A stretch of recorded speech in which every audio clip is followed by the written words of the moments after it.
समझ कोठा का बने न ब्रेकअप कर दियो मोना माके गीत गुटे नानी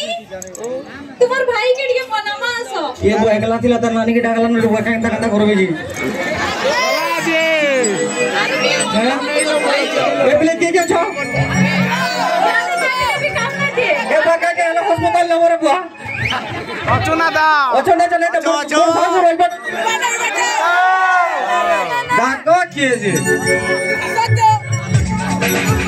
और भाई तो सुना डा सदा बेले मत बेसी कष्ट करबा के नहीं पड़े नानी नमस्कार नानी नमस्कार सुना मुंडा नंद टिके चुलबुली नटखटेटा ओके डाकी जन बाकी नंदर साइड हेबी तांको थ्रू रूम गाई देबी ए नानी साड़ी गिनती दिलु 1000 पोटिया केंदा हो जुगा खाले भी के केन बाटा में मोर नानी खाली गाड़ा बोल छे तुम्हार पार्टी दुर्बल छन मोर टा स्ट्रॉंग छन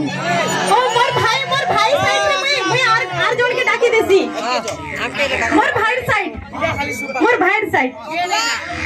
अशोक दा जिंदाबाद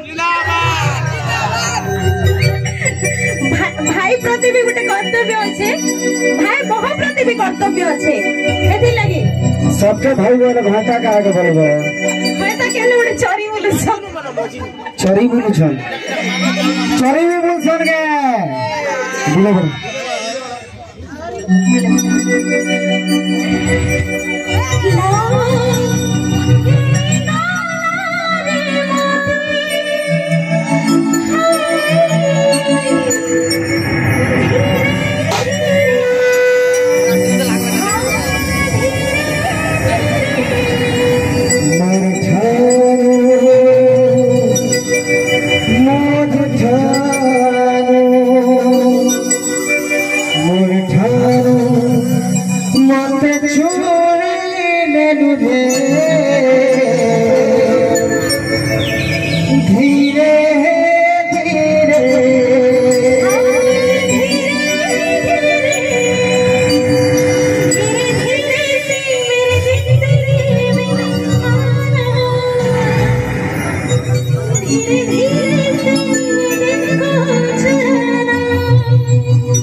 सेवा करो सेवा